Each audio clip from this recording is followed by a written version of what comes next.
Fala galera, tudo bem? Bia Galevi por aqui e vim trazer meu panorama geral sobre a luta principal do UFC Paris que rolou no último sábado entre Renato Moicano e Benoit Saint-Denis e também fazer uma análise sobre a trajetória do Moicano no peso leve. Quer saber um pouco mais? Acompanhe tudo comigo, vambora!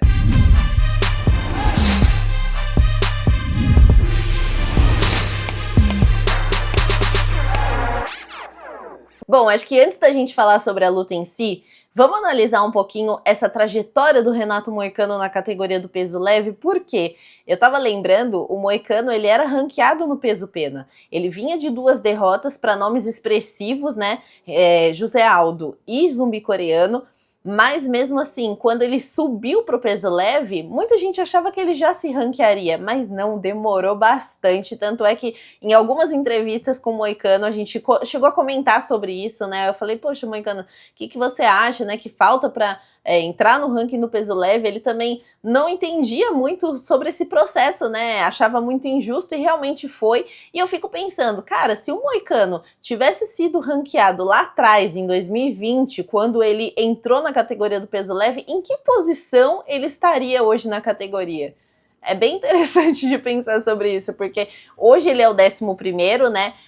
Consolidou a posição dele no ranking na noite do último sábado, mas, querendo ou não, ainda fica distante desse top 5, né? E eu acho que o Moicano merecia estar lá também. Ele vem se mostrando cada vez mais um atleta pronto, né, para bater de frente contra os melhores nomes, e é isso que ele vem fazendo, né? Querendo ou não, das 10 lutas que ele tem na categoria, ele só perdeu 2 pro Rafael dos Anjos e Rafael Fiziev. O resto, ele venceu com um nocaute, né, sobre o Jalin Turner, finalização, decisão. Então o Moicano, ele é um atleta muito competitivo, né, e ele tem se mostrado também um atleta sagaz, no sentido de pegar o microfone e falar muita coisa ali. A galera fica até esperando as entrevistas pós-luta dele, porque, querendo ou não, ele vai falando, e aí depois ele vem explicando mais no canal dele. No nosso último papo ele falou bastante sobre isso, né, porque a gente vê essa mudança de postura do Moicano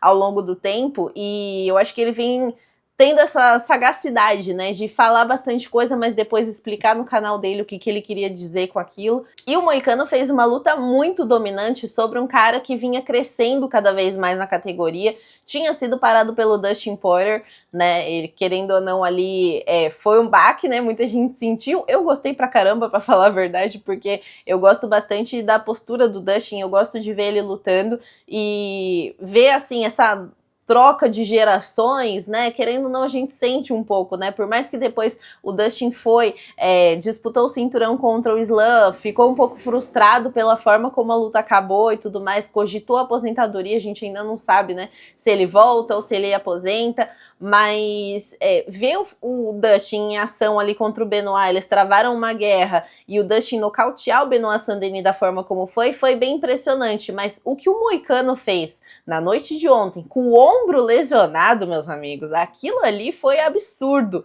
porque o Renato Moicano, ele vinha dessa lesão, depois ele contou, né, que 3 semanas atrás ele tinha lesionado a clavícula, e fez todo o final do camp ali dessa forma, entrou no octógono, fez a performance que fez, mega dominante. Então, assim, realmente é impressionante o que o Moicano fez, e como ele acabou com a festa francesa mesmo, né? Renato Moicano, ele conseguiu colocar o Benoit Saint-Denis para baixo logo no primeiro round, né? Ele conectou ali, foi no tempo exato, né, aquela queda, ele colocou para baixo, já conseguiu passar para as costas ali, o Benoit Saint-Denis estava um pouco esperto, girou, o Moicano acompanhou o giro com ele, foi para a montada, trabalhou muito as cotoveladas, que fizeram total diferença no desfecho da luta, né? O Renato Moicano conseguiu conectar muitas cotoveladas ali, estava cortando bastante o rosto do Benoit Saint-Denis. Por um momento eu achei que até a luta acabaria naquele round, né? Logo no início ali, e que nem se desenrolaria ao longo dos 5 rounds, porque realmente o Benoit Saint-Denis estava muito machucado.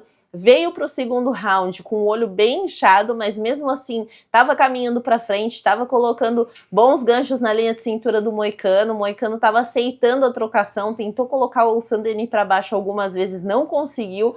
Então o segundo round, ele mostra também que o Benoit Saint-Denis é um cara duro, né? Mesmo ele não enxergando muito bem ali, mesmo com o olho bem inchado, ele tava tentando buscar a todo momento a luta. O Moicano também tava controlando bem a distância, tava saindo bem das investidas ali, aceitou um pouco até demais a trocação, mas ele fez um jogo muito sólido também, né? Ele estava muito consciente de cada passo ali dentro do octógono. E do segundo para o terceiro round foi onde a luta foi interrompida, porque o árbitro chamou o médico para dar uma olhada ali nos cortes, né? No olho inchado do Benoit Saint-Denis. O olho direito estava totalmente fechado. E aí foi quando o médico fez os testes, né? Mostrou os dedos ali e perguntou quantos números ele enxergava. E quando chegou no olho direito, eu acho que ele errou tudo, porque o médico falou, cara, ele não tá enxergando desse olho, vamos parar a luta. O árbitro decidiu interromper a luta, vitória do Renato Moicano e muito mérito daquele primeiro round super dominante que ele fez, né? Detalhe, mesmo com o ombro lesionado da forma como tava um calombo, cara. E eu fui até rever a luta depois pra tentar entender um pouco, né? Tipo, será que já tava do jeito que a gente viu ali no final da luta ou não? E sim, tava aquele calombo, ele conseguiu lutar daquela forma mesmo.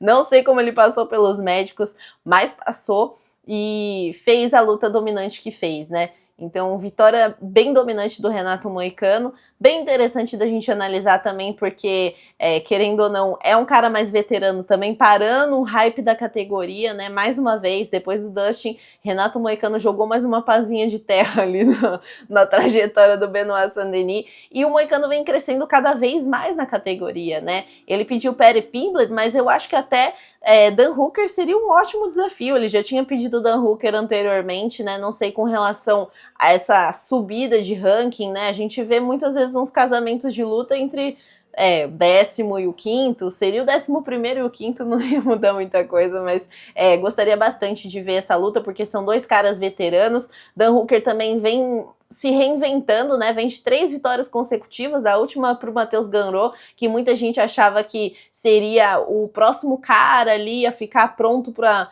tentar uma disputa de cinturão, e o Dan Hooker mostrou que não é bem assim, então seria um duelo bem interessante. O Moicano já chegou a pedir o Dan Hooker algumas vezes, isso não aconteceu, né, mas eu acho que o Benoit Saint-Denis foi uma luta importante para ele conseguir pedir agora sim bons nomes dentro da categoria do peso leve, né, e Moicano vem se mostrando cada vez mais sólido, tá bonito de ver essa trajetória do Moicano. E é isso, galera. Você gostou da luta? Comente aqui, deixa um like se você gostou desse vídeo. Em breve teremos muitas mudanças por aqui. Logo, logo eu explico pra vocês, mas tô bem animada com essa nova fase que tá chegando aqui no Olhar da Luta. Eu acho que mais do que nunca é algo que eu gostaria muito de fazer há um tempo e agora tá chegando, então aguardem mais, acho que um mesinho aí pra vocês repararem algumas mudanças, mas é isso. Se você quiser saber sobre essas mudanças, se inscreva aqui no canal, porque assim você não fica por fora de nada, tá bom? Deixa um like se curtiu esse vídeo e deixe seu comentário aí sobre esse duelo do Moicano contra o Saint-Denis, tá bom? Beijo, até a próxima!